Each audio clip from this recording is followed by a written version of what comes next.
Hello दोस्तों। आज अपन बात करेंगे कि भाई आपका एग्ज़ाम अब बहुत नज़दीक है और सही समय पे सही निर्णय लेना बहुत ज़्यादा ज़रूरी है ताकि आप एग्ज़ाम में कुछ अच्छा कर सको। ठीक है, अगर आप थोड़ा सा भी कुछ अच्छा करो या कुछ जो गलतियां हो उससे अगर थोड़ी सी भी स्किप कर सको तो क्या है कि आप एग्ज़ाम में कुछ अच्छा स्कोर कर सको। ठीक है, और उसके लिए बेहद ज़रूरी है कि कुछ पॉइंट्स ज़रूर ध्यान में रखना, क्योंकि ताकि आपका थोड़ा सा जो लेवल है बूस्ट हो जाए और आप जो उन गलतियों को मतलब नज़रअंदाज ना करें, उनको थोड़ा-सा देख के, हाँ, उनको कैसे डिसीज़न लेना उस समय बहुत ज़्यादा ज़रूरी है। अभी भी आपके सामने अभी जो ये 2 दिन निकलेंगे, इसके लिए भी आपके लिए डिसीज़न लेना बहुत ज़्यादा ज़रूरी है। तो इसके ऊपर पूरी चर्चा करेंगे, डिस्कस करेंगे डिटेल में। तो आप सभी जुड़े रहें इस वीडियो को अंत तक। ठीक है, पहले चैनल को सब्सक्राइब कर दें, उसके बाद अपन आगे देखते हैं, स्टार्ट करते हैं। तो देखो डिसीज़न आपको कहाँ-कहाँ लेने पड़ेंगे। अभी देखो सबसे पहले है, आज 18 तारीख हो गई है। ठीक है, 19, 20 और 21 को तो आपका एग्ज़ाम है। लास्ट आपके पास दिन बचा है 19 तारीख का, और 20 तारीख को बहुत से लोग क्या होंगे जिनका सेंटर बहुत दूर है वो यहाँ से निकल जाएंगे। लेकिन निकलने के समय में भी आपको ये ध्यान रखना है, आपको सही डिसीजन ये लेना है कि आप करेक्ट टाइम पे कैसे पहुँचे, और मतलब टाइम से पहले कैसे पहुँचे, मतलब यहाँ से अपने मतलब जहाँ आपको जाना है वहाँ पे उस सिटी में कैसे पहुँचे। सबसे पहली बात तो ये होती है चुनौतियाँ, क्योंकि उस दिन स्वाभाविक एक दो एग्ज़ाम है, तो भीड़ होना स्वाभाविक है। ऐसा नहीं है कि भीड़ नहीं होगी, हर जगह भीड़ होना स्वाभाविक है। तो आप अपनी सुविधा अनुसार ऐसी चीज़ चुनें जहाँ पे आपको थोड़ा सा सुविधा हो, अच्छी हो, थोड़ा यूँ। ऐसा नहीं है कि आप कहीं डिसीजन ऐसा ले लिया और आपने बस भी चुन लिया, कुछ ऐसा चुना और आप खड़े खड़े गए, तो पूरे टाइम पे खड़े खड़े गए तो आपका माइंड वैसे ही वहीं ख़राब हो जाएगा। ठीक है, फिर अगले दिन आप सो नहीं पाओगे, उस दिन रात को सो नहीं पाओगे। ठीक है, जब सो नहीं पाओगे तो फिर क्या होगा, अगले दिन एग्ज़ाम में सुबह उठोगे और जल्दी जाना है, 8 बजे पहुंचना है। ठीक है, और जल्दी जाना तो पहुंच नहीं पाओगे। तो यहाँ पे सबसे बड़ा डिसीजन लेने का पॉइंट, ये सबसे बड़ा डिसीजन है कि यहाँ अपने को कैसे जाना है। सबसे बड़ा डिसीजन यहाँ लेना है आपको।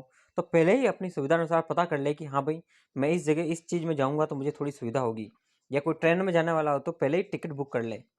ठीक है, ताकि सीट बुक कर ले, थोड़ा सा पैसा खर्च करने की कोशिश करें आप अपने ऊपर, क्योंकि आप एग्ज़ाम देने जा रहे हो। ठीक है, आप लोगों ने पढ़ाई के लिए कभी खर्च नहीं किया, टेस्ट सीरीज हो किसी के लिए नहीं किया, लेकिन मैं आपको ज़रूर कहूँगा जाने के लिए ज़रूर खर्च करना, क्योंकि आपके लिए वो एक दिन होगा जो आपके लिए बहुत अहम होगा। क्योंकि अगर आप सही टाइम पे हो और आपका शुरू से ही समय सही रहेगा, सही समय पे आप शुरू से ही काम करना स्टार्ट करेंगे तो लास्ट तक आपका समय सही रहेगा। अगर आप शुरू में ही समय से पीछे चले आप, तो लास्ट तक पीछे चलते रहेंगे। एक तो बात ये हो गई आपके जाने की। फिर आपको क्या करना है, वहाँ पर जो ठहरने की बात है, अब तो उसके ऊपर बात करते हैं। ठीक है, तो देखो सबसे बड़ी चीज़ है ठहरने की। तो ठहरने की तो ये बात होती है कि देखो, आप जैसे एक दिन पहले जा रहे हो तो आपको सबसे बड़ी बात होती है रूम की। देखो रूम कई जगह, जैसे कई सिटीज़ है तो वहाँ पे होटलें वगैरह होती तो अवेलेबल हो जाते हैं। लेकिन जैसे किसी का सिटी से बाहर है, ठीक है, तो बाहर है तो वो उस हिसाब से देखे आपको रूम की, आपको जाने में मतलब किस जगह से आप जल्दी पहुँच सकते हो, क्योंकि वो चीज़ आपको देखना बहुत ज़रूरी है। ऐसा नहीं है कि आपके फ्रेंड है, कहीं है, रुक गए आप, अच्छी बात है, लेकिन ये भी देखना है कि क्या मैं फ्रेंड से टाइम पे पहुँच पाऊँगा या नहीं पहुँच पाऊँगा एग्ज़ाम देने, फ्रेंड के रूम से। क्योंकि सबसे बड़ी दिक्कत ये होती है कि जैसे अपन पहुँच तो जाते हैं, लेकिन फ्रेंड के वहाँ रुक भी जाते हैं, वहाँ मिल भी जाता है रूम अपने को, चलो अपन के खर्चा नहीं हुआ। वो बात सबको लगती है कि चलो खर्चे नहीं हुआ, पैसे बचे। अच्छी बात है, पैसे बचाना चाहिए, ठीक है। लेकिन क्या होता है कि जब आप टाइम पे नहीं पहुँच पाओगे, क्योंकि आपका जल्दी एग्ज़ाम है, सबसे बड़ी दिक्कत ये है। तो अगर आप टाइम पे नहीं पहुँच पाओगे तो वो भी आपके लिए सबसे बड़ी चुनौती का सामना है। ठीक है, सबसे बड़ी दुविधा वो आपके लिए है। ठीक है, दूसरा ये सोचो आप कि पास लेने से ये होगा कि आपको मतलब टाइम पे पहुंच जाओगे। जैसे ही आप टाइम पे पहुंचोगे, टाइम पे जाते ही आपका मतलब एकदम माइंड वहाँ थोड़ा सा बैठ जाओगे, रिलैक्स कर लोगे। लोग आएंगे, लोगों से देखोगे कि हाँ लोग क्या करें। ठीक है, बाकी देखो सारी चीज़ें अपन ने बता दी है, बाकी डिस्कशन सारा अपन ने कर लिया पहले कि एग्जाम हॉल का वगैरह सबका। लेकिन जाने का बहुत ज़्यादा जरूरी है और सही समय पर डिसीजन लेना बहुत ज़्यादा जरूरी है। ठीक है, उसके बाद आपको जब पास में रूम ले लोगे तो आप आसानी से टाइम पे पहुंच जाओगे टाइमली। लेकिन अगर आप थोड़ा सा रूम कहीं दूर लिया तो थोड़ा सा दिक्कत हो जाएगी। तो इस चीज़ को भी आप बिल्कुल नेगलेक्ट ना करें, इस चीज़ को अच्छे से ध्यान रखें, दिमाग में बिठा के रखें। ठीक है, अगला पॉइंट आपको ये ध्यान रखना है कि आप एग्जाम हॉल से, अगर आपका रूम पास में भी है फिर भी आप जल्दी उठ जाएं। आप रात को सो जाएं जल्दी, 9 बजे सो जाएं, और पढ़ने का इतना उस दिन कोशिश ना करें, 20 तारीख को ना पढ़ें तो ही बेटर रहेगा, क्योंकि माइंड थोड़ा रिलैक्स रहेगा। आपको लगेगा कि हाँ मैं भूल गया सब कुछ, लेकिन जब आप एग्जाम में पेपर सामने होगा, बैठोगे तो आपको सब कुछ याद आने लग जाएगा। ठीक है, तो ये भी ना सोचे कि मैं मतलब इस चीज़ पे ये थोड़ा सा रखूँ मैं कि नहीं यार मैं 18 को ही पढ़ूँ या गाड़ी में, ऐसा नहीं करना आपको। आपको माइंड को जितना फ्री हो उतना रखना, ये चीज़ हम पहले ही बता चुके हैं आपको, इस पर डिस्कस ज़्यादा नहीं करना चाहूँगा मैं। मैं सिर्फ आपके उस पॉइंट के ऊपर डिस्कस करना चाहूँगा जिसकी वजह से आपके मतलब देखो कि आप बिल्कुल स्ट्रेस में आ जाओ, उस स्ट्रेस से निजात पाने की बात कर रहे हैं। तो आपको उसके लिए यही करना है आपको कि एग्ज़ाम के सेंटर से पहले पहुँच जाएँ, ठीक है? 10 बजे एग्ज़ाम है तो 8 बजे पहुँच जाएँ, क्योंकि देखो अगर आप जितना जल्दी जाओगे तो वहाँ पे आप इतना रिलैक्स कर सकते हो खुद से, खुद को रिलैक्स कर सकते हो, देख सकते हो आस-पास की क्या है स्थिति, क्या है सेंटर का माहौल क्या है, ठीक है? बाहर से ही पता थोड़ा आइडिया लग जाता है, ठीक है? थोड़ा बैठोगे तो माइंड फ्रेश रहेगा, क्योंकि भागना-वागना भागा-दौड़ी नहीं होगी। जैसे भागते-भागते, हाँफते-हाँफते जाओगे तो वैसे ही स्ट्रेस में रहोगे और फिर एकदम एडमिट कार्ड दोगे, अंदर घुस के आधी चीज़ें भूल गए, भाल गए, तो वहाँ जाके दिक्कत हो जाएगी। तो ये चीज़ें थोड़ा-सा इग्नोर करना, अवॉइड करना इस चीज़ को। अगला पॉइंट रहता है जैसे एग्ज़ाम में आप बैठ जाओ तो थोड़ा रिलैक्स रहना। पेपर आए तो शांति से, हड़बड़ाहट से पेपर नहीं करना। पेपर आए, उस पेपर को सबसे पहले देखो, ठीक है? एक बार इंस्ट्रक्शन देख लो, ठीक है? फिर अंदर देख लो, सारे नंबर वगैरह, रोल नंबर वगैरह मैच कर लो। लेकिन उसके बाद आपको जब क्वेश्चन करने बैठो ना, तो वहाँ पे आपको डिसीजन ले लेना है कि ये सही है या नहीं है, ठीक है? क्वेश्चन को सही पढ़ना है 2 बार। अगर आपको लगता है कहीं गड़बड़ आ रही है इस क्वेश्चन में, बहुत ईज़ी क्वेश्चन दिया है, तो ईज़ी क्वेश्चन को आपको 2 बार, 4 बार, 5 बार पढ़ना है आपको। अगर आपने यहाँ पे गलती कर दी, ईज़ी क्वेश्चन देख के आपने टिक मार्क कर दिया, तो वो क्वेश्चन पक्का गलत होता है एग्ज़ाम के बाहर आने के बाद। क्योंकि अधीनस्थ बोर्ड का ये रवैया हमेशा रहा है, जब उसने ईज़ी क्वेश्चन दिया, उसमें कहीं न कहीं ऐसे कुछ ट्रिक डाली है इसने। रीज़निंग में विशेष तौर से इस चीज़ का ध्यान रखना, रीज़निंग के अंदर और जीके के अंदर हाँ या नहीं का। लेकिन रीज़निंग के अंदर विशेष तौर से ध्यान रखना, क्योंकि एक ही क्वेश्चन के बहुत सारे लॉजिक होते हैं, तो उस बंदे ने क्या लॉजिक लगाया एग्ज़ामिनर ने, उस चीज़ पे फोकस करना आप। अगर आपने इस चीज़ पे फोकस नहीं किया और आपने क्वेश्चन बिना देख के ईज़ी लगा के देख के आपने टिक मार्क कर दिया, तो वो यहाँ आने के बाद निश्चित ही गलत होने के चांसेस मतलब रहते हैं। 70% उसके गलत होने के चांसेस रहते हैं। 30% में मान सकते हैं कि सही हो सकता है, लेकिन 70% चांस ये रहता है कि गलत होने के बहुत ज़्यादा, ठीक है? क्योंकि हड़बड़ाहट में कर देते हैं। तो जैसे क्योंकि देखो मैथमेटिक्स कैलकुलेशन है, तो सारे तरह के ऑप्शन देगा कि ये बंदा ये अगर स्टूडेंट इस तरह से ट्राई करेगा इस क्वेश्चन को, तो इसके ये आंसर आएँगे। अगर इसको ये तरीके से टाइप मतलब इस क्वेश्चन को अगर इस तरीके से ये मतलब ट्राई करेगा, तो इसके आंसर ये आएँगे। वो सारे तरह के आंसर देता है। मतलब अधीनस्थ बोर्ड का ये हमेशा रहा है कि वो सारे तरह के ऑप्शंस देता है और उस ऑप्शंस में वो नंबर देता है कि हाँ, ये आंसर आ रहे हैं, ये आएँगे इससे करने पे। लेकिन वो क्या पूछना चाहता है, कभी-कभी अपन उस चीज़ को स्किप कर देते हैं, नेगलेक्ट मतलब वहाँ एक मतलब दिमाग ऐसा होता है कि चलता नहीं है। वहाँ पे सिर्फ़ यही रहता है कि हाँ, पढ़ा हुआ है तो कर लिया, नहीं तो ये इन चीज़ों का थोड़ा-सा ध्यान रखें, तो आपके बचने के चांसेस बहुत ज़्यादा हो जाएँगे, ठीक है? लेकिन अगर आपने पेपर से सही से नहीं पढ़ा, तो नेगेटिव करने से फिर ये एग्ज़ाम के बाद ये पता चलेगा कि काश मैं 1-2 क्वेश्चन इसमें ध्यान रख लेता, इस क्वेश्चन को मैं ऐसे कर लेता, तो मेरे सही हो जाते। ये ज़िंदगी में कभी काश वर्ड मत लाना। मेरी मानो तो इस काश वर्ड से बच के रहना, ठीक है? रीज़निंग हो गई, दूसरे सब्जेक्ट हो गए, क्वेश्चन को अच्छे से पढ़ना। और हाँ, कभी क्वेश्चन में हिंदी में कहीं गड़बड़ आती है तो आप उसको इंग्लिश पढ़ना, क्योंकि इंग्लिश वैलिड होती है। हर एग्ज़ाम में इंग्लिश को वैलिड माना है, चाहे कोई सा भी एग्ज़ाम हो, ठीक है? इंग्लिश को ही मतलब पहले फर्स्ट प्रायोरिटी देते हैं कि इंग्लिश सही होगी, हिंदी का वो कोई दावा नहीं करता है कि सही है, क्योंकि वो गूगल पेस्ट होती है। चाहे एग्ज़ामिनर पेपर बना रहा है, चाहे कोई भी कोचिंग वाला बना रहा है, कोई भी बना रहा है, गूगल पेस्ट सभी करते हैं और वो बनाते हैं। लिखने वाले कुछ एक होते हैं, ठीक है, जो अपनी मेहनत करते हैं, बाकी सभी सोचते हैं कि बाद चलो इधर से ट्रांसलेट करा डाल देता है। वो भी ट्रांसलेट ही आता है, आप पुराने पेपर कितने भी देख लेना, आपको वैसा ही मिलेगा। हिंदी में बहुत सारी गलतियाँ होती है, इसलिए इस बात का विशेष ध्यान रखें। अगर हिंदी में आपको कहीं डाउट लगता है, तो आप इंग्लिश को प्रेफ़र करें, ठीक है? वहाँ पे आपको बहुत सारी पता चल जाएगा, आइडिया लग जाएगा, ठीक है? उससे बचे नहीं, क्वेश्चन को 2 बार पढ़ लेना।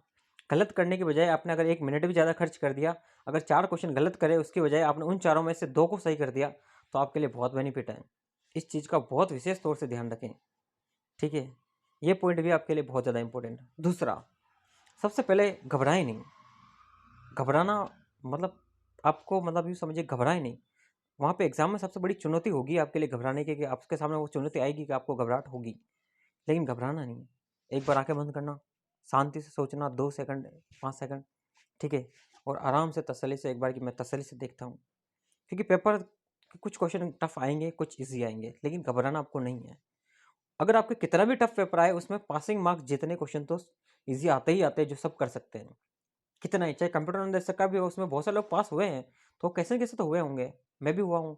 तो ऐसा नहीं है कि पूरा ही पेपर टफ़ आता है। वो लोग जो लोग सिलेक्शन से दूर रहे, उनको आप जाके पूछना, मैं उनकी ये बुराई नहीं करता देखो, क्योंकि वो हमारे साथी है, सब है। मैं ये नहीं कहता कि उनका सिलेक्शन क्यों नहीं हुआ, देखो होना चाहिए था। लेकिन उनसे ये पूछना है कि आपने ज़्यादा नेगेटिव किए या नहीं किए? उन्होंने इस बात को कतई, मैं खुद भी बहुत सारे नेगेटिव कर रहा था, लेकिन फिर मैंने अपना हाथ रोक दिया क्योंकि बहुत सारे एग्ज़ाम दे चुका था। तो मुझे फिर रियलाइज़ हुआ कि यार इतने एग्ज़ाम दिए, आज पेपर ऐसा अपने को बहुत ज़्यादा टफ लग रहा है, क्योंकि ऐसा पेपर कभी मैंने भी नहीं देखा। इतनी बड़ी रीजनिंग भी चाहे थी, चाहे कोई सा भी जीके भी था, लेकिन काफ़ी मेरे को भी टफ लगा, और कंप्यूटर का भी था तो थोड़ा पढ़ा जिसके हिसाब से बहुत टफ लगा। तो फिर मैंने ये सोचा कि यार नहीं, आपने जो किया वो सही है, यहीं रुक जाऊँ। अगर ज़्यादा करेंगे तो डेफिनेटली नेगेटिव होगा और डेफिनेटली अपन जाएंगे। फिर एक दो क्वेश्चन मैंने किए जो वो भी गलत हो गए, फिर पास वो भी और कम हो गए थे। तो लेकिन ये है कि सिलेक्शन जिससे जितने में हुआ उससे ज़्यादा ही आए हैं। ठीक है, तो डर नहीं रहा, क्योंकि फिर श्योरिटी हो गई कि 100% सिलेक्शन है अपना। तो वो आपके दिमाग में नहीं रखना है। जब आप यहाँ आओ, एग्ज़ाम पेपर मिला लो, तो आपको ये लगे कि हाँ मेरा श्योर सिलेक्शन है, ऐसा होना चाहिए। इसलिए उस क्वेश्चन के ऊपर बिल्कुल भी आपको टाइम वेस्ट नहीं करना चाहिए। जिन क्वेश्चन को आपको लगता है कि यार अगर मेरे को, आपको कुछ क्वेश्चन में एक बार आप अटक गए ना, तो उस क्वेश्चन में अटके ही मत रहना। एक बार उसको स्किप कर देना, अगले क्वेश्चन पे आना, दूसरे आना, तीसरे आना। धीरे धीरे जब जब पहला राउंड खत्म हो जाएगा, तो पहले राउंड में किसी भी चीज़ में आपको अटकना नहीं है। सबसे इस चीज़ को हमेशा ध्यान रखना, इस पॉइंट के बारे में विशेष तौर से ध्यान रखना, इस पॉइंट को दिमाग में बिठा लेना कि आपको फर्स्ट राउंड में किसी भी क्वेश्चन में अटकना नहीं है। रीजनिंग में आप उलझोगे, ठीक है, कंप्यूटर में तो फिर भी लगाना है, समझना है, समझ में आ गया। तो सबसे बड़ी चीज़ उलझन वाली आएगी आपके लिए रीजनिंग। रीजनिंग में बहुत सारी उलझनें आएगी, ठीक है, आपके सामने रहेगा कि आप कहीं फंस गए क्वेश्चन में, एक बार सीरीज भी बनाने का लग गए और आपसे नहीं बनी, तो उस समय आप फर्स्ट टाइम में ही छोड़ देना, मेरी राय माने तो। आप अगले क्वेश्चन पर आ जाना, उसको सेकंड राउंड के लिए रख लेना। वो आपके लिए बहुत बेनिफिट रहेगा, बहुत हेल्प करेगा आपके लिए। क्योंकि उस समय अगर आपने वहाँ दिमाग ख़राब कर दिया, तो ऑब्वियसली है आपके दिमाग में नेगेटिव ख्याल आएंगे और ऑब्वियसली आप गलत करोगे, आते हुए क्वेश्चन भी गलत करोगे, और फिर एग्जाम से पेपर दे के आओगे, बाहर बाहर निकलोगे और फिर कहोगे कि यार मेरे क्वेश्चन आता था फिर भी मैंने गलत कर दिया। और गलत करने की वजह यह है कि प्रेशर आप झेल नहीं पाए, आपके सामने चुनौती आई, एक रीजनिंग का भी कोई क्वेश्चन आ गया ऐसा आपके सामने जिसको आप हल नहीं कर पाए, और उसके ऊपर आपने 4-5 बार ट्राई करा और आप फेल हो गए। तो आपको ऐसा नहीं करना है। आपको क्या करना है, क्वेश्चन देखा, आपको लगा एक बार ट्राई करा, नहीं बैठा यार, कुछ समझ नहीं आ रहा, छोड़ो, अगले पाओ। फर्स्ट में आपको कुछ नहीं नेगेटिव नहीं बढ़ना है। फर्स्ट राउंड ऐसा करना है जिसमें सारे सही हो, ठीक है।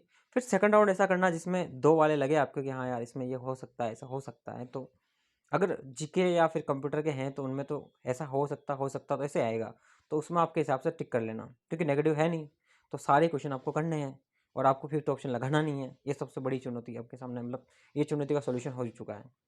तो इस चुनौती को भूल जाना, आपको सारे क्वेश्चन लगाना है आपको। तो आपको बस ये चीज़ आराम से देखनी है कि भाई ये दोनों में से क्या सही है। अगर आपको पहले बार में पता चल गया कि ये सही है, तो लगा देना चाहिए मेरे हिसाब से। क्योंकि जब आप दोबारा से एक बार माइंड में करते हो कि यार ये हो सकता है, तो फिर आप माइंड में कन्फ्यूजन पैदा हो जाता है। तो इस बात का विशेष तौर से ध्यान रखें कि अपने माइंड को मतलब कभी भी मतलब दुविधा में न डालें। क्योंकि आप कभी भी एक बार, आज आपके पास टाइम है, तो मैं आपसे कहना चाहूँगा कि अगर आज आपके पास टाइम है तो आप एक काम करना कि आप कोई भी क्वेश्चन देखना ऐसा इजी लगे आपको, ऐसा जिसमें डाउट वाला हो, और एक बार उसमें कन्फ्यूज हो जाना, ठीक है, उसी क्वेश्चन में खुद। और आप वहाँ देखना, आपको क्वेश्चन में आपको बहुत ज़्यादा कन्फ्यूजन हो जाएगा, आप लगाओगे तो गलत हो जाएगा। ये नेचुरली होता है। तो आप इस चीज़ का विशेष तौर से ध्यान रखें। अगर आपको लग गया और आप दूसरी बार लगा रहे हो, आपको करना ही है क्वेश्चन, तो फिर आप पहली बार में जो आपको सोचा था वो लगा देना चाहिए। क्या तो फिर वो लगता है 100 मतलब सही होने के चांसेस बहुत ज़्यादा रहते हैं।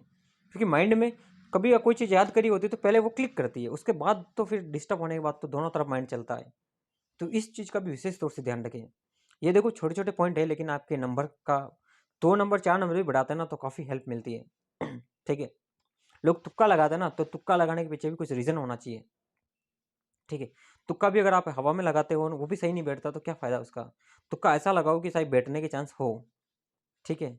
तो फिर रीजनिंग में ऐसे चीज़ें क्वेश्चन आते हैं, उनको बाद में करना आप, जिनमें आप उलझ गए हो, उनको शांति से सोचना, 2 मिनट रिलैक्स करके कि यार एक बार मैं कहीं क्वेश्चन में कहीं मेरे गड़बड़ तो नहीं कर रहा हूँ, इस क्वेश्चन को मैं एक बार फिर से पढ़ूँ यार, कहीं ना कहीं कुछ ऐसा पॉइंट मैं मिस तो नहीं कर रहा हूँ जिससे कि वजह से मेरा क्वेश्चन गलत हो रहा है। उस चीज़ को वापस पढ़ना, क्वेश्चन को दोबारा पढ़ना, 3 बार पढ़ना, आपको अपना आप ऑटोमेटिकली समझ में आ जाएगा कि हाँ मैं कहाँ गलती कर रहा हूँ। इस चीज़ का भी विशेष तौर से ध्यान रखें आप। ठीक है, इस चीज़ का विशेष तौर से ध्यान रखें कि मैं कहाँ गलती कर रहा हूँ, ठीक है। क्योंकि आपने यहाँ इतनी प्रैक्टिस करी है, गलतियाँ करी है, आपने सुधारा है अपने आप को, तो वहाँ पे आप थोड़ा सा हड़बड़ाहट ना करें, ठीक है। इस चीज़ का विशेष तौर से ध्यान रखें। ठीक है, अब नेक्स्ट बात करते हैं अपन। देखो, तुक्के आपको इसी तरह से लगाने हैं जिसमें आपका दिमाग कह देता है कि एक बार में हाँ ये सही है। तो फिर आपको, क्योंकि नेगेटिव है नहीं तो उसका नेगेटिव नहीं होंगे, माइनस में कम नहीं होंगे, लेकिन ये है कि अगर आपका गलत हुआ तो वो नंबर जुड़ेंगे नहीं, ये बात है। ठीक, इतना से होगा, ज़्यादा नहीं होगा। लेकिन अगर आपने लगाया और थोड़ा सा तुक्का से लेकर बैठ गया तो वो काउंट हो जाएंगे, जुड़ जाएंगे। ठीक है, तो अगर आपके 2 नंबर 4 नंबर बढ़ जाएंगे तो आपका, अगर कहीं पीछे रह रहे हो 4 नंबर से तो, और ये अगर कट ऑफ से 4 नंबर ज़्यादा भी आ जाते तो कोई दिक्कत वाली बात नहीं, और अच्छी बात है कि चलो टेंशन ही खत्म, टाइपिंग ही रह जाएगी एग्जाम के बाद। ठीक है, अब आपका अगला स्टेप आता है सबसे पहले कि डर तो भूल ही जाना, लेकिन लास्ट में आपको एग्जाम से 10 मिनट पहले जब टाइम हो जाए उससे पहले एक बार सारे क्वेश्चन देख लेना कि आपने भरे नहीं भरे, क्योंकि आपको 10 मिनट एक्स्ट्रा मिलेंगे। ठीक है, ऐसा हर एग्जाम में मिल रहा है, क्योंकि 5th ऑप्शन जिसमें भी है। तो आप एक बार अपने पूरी सीट को चेक कर लेना, क्योंकि इतने सारे ऑप्शन लगाए होंगे लेकिन कहीं आपको छूटा हुआ ना दिखे, क्योंकि आपके लिए वो क्वेश्चन का टिक मार्क करना बहुत ज़्यादा ज़रूरी है। ज़रूरी इसलिए है कि नेगेटिव मार्किंग नहीं है, तो अगर वो भर दोगे और कहीं मान लो तुक्के से बैठ गया तो आपके सिलेक्शन हो जाएंगे। इसीलिए इस बात पे विशेष तौर से ध्यान रखें कि OMR सीट को एक बार नहीं 2 बार चेक कर लें। ठीक है, रोल नंबर भी चेक कर लें, इवन भरे यदि भरे तब। ठीक है, जब आप रोल नंबर भरते हो तब भी चेक करें उस चीज़ को, OMR को, पेपर को, सबको अच्छे से चेक करें, बिल्कुल एक एक नंबर मिला के, पेपर नंबर, क्वेश्चन नंबर, सब। इस पॉइंट को कभी नहीं भूलें। ठीक है, बहुत से लोगों को दिमाग में कोई ख्याल आ जाए कि नेगेटिव तो नहीं है, तो वो एक बार पेपर को भी देख लें, पेपर के इंस्ट्रक्शन भी, ये भी सबसे ज़रूरी है। हर चीज़ देखना बहुत ज़रूरी है। ठीक है, आपको गवर्नमेंट में जॉब दी जा रही है तो ऐसे ही नहीं दी जा रही, क्योंकि गवर्नमेंट में काम करने वाले के लिए सबसे बड़ी चुनौती होती है कि सही समय पर डिसीजन कैसे लें। ठीक है, जैसे हम लोग भी काम करते हैं तो कभी कभी ऐसे टास्क मिल जाते हैं जो मतलब बहुत ज़्यादा थोड़े से लगते हैं, तो हम ये सोचते हैं कि करेंगे कैसे, लेकिन जब करने लगते हैं तो धीरे धीरे धीरे धीरे सामने आती चुनौतियाँ आती है, फिर सामना करते हैं, फिर कुछ ना कुछ निष्कर्ष निकलते हैं और धीरे धीरे धीरे धीरे हो जाता है, पता ही नहीं चलता हो जाता है। ठीक है, तो ऐसा नहीं है, आप लोगों ने स्टार्ट किया है, आप लोग यहाँ तक पहुँचे तैयारी तक, और आप आगे भी जा रहे हो। ठीक है, तैयारी करके, तो आपको उस समय बिल्कुल कतई घबरा के नहीं चलना है, आपको हिम्मत रख के और अपने आप को संभालना है, खुद का साथी खुद बनना है। ठीक है, खुद को खुद मोटिवेट करना है, जैसे वो 3 इडियट्स में देखा ना, ऑल इज वेल, सब सही होगा, वैसे ही। तो आपके लिए थोड़ा सा अच्छा रहेगा। ठीक है, मेरा वीडियो बनाने का पर्पस आज यही था कि आप जो चीज़ें गलतियाँ हैं उसको ना दोहराएं, अच्छे से शांति से एग्ज़ाम दें, शांति से अच्छे से आप बाहर आएँ, और जो गलतियाँ आप ना करें, तो आपको कभी लास्ट में एग्ज़ाम देने के बाद मैं कहूँगा कि भगवान से दुआ करता, प्रार्थना करता हूँ भगवान से कि भाई इनको ये कभी आने लगे कि यार मैं ये गलती नहीं करता तो मेरा सिलेक्शन हो जाता। ऐसे कभी आपके सामने नौबत ना आए, मैं आपसे यही दुआ करता हूँ। ठीक है, क्योंकि आप कभी देखना, अगर आपके सामने ये वापस प्रश्न आया ना, तो आपको कितना दुःख होगा, आप जिसका कभी अंदाज़ा नहीं लगा सकते हैं, कभी आप सोच नहीं सकते हैं। इसलिए आपको बिल्कुल भी टेंशन ना लेना, मैं आपको टेंशन देने के लिए नहीं, टेंशन निकालने के लिए बता रहा हूँ। हकीकत बताना कभी कभी बहुत ज़्यादा ज़रूरी होता है। ठीक है, सच बोलने से क्या होता है, कुछ चीज़ें आपके थोड़ी सी क्लियर हो जाती है। ठीक है, बाकी आपको सब कुछ अच्छा लगा है तो आप इसको, चैनल को सब्सक्राइब कर दें और वीडियो को लाइक कर दें और अपने दोस्तों में शेयर करें। धन्यवाद।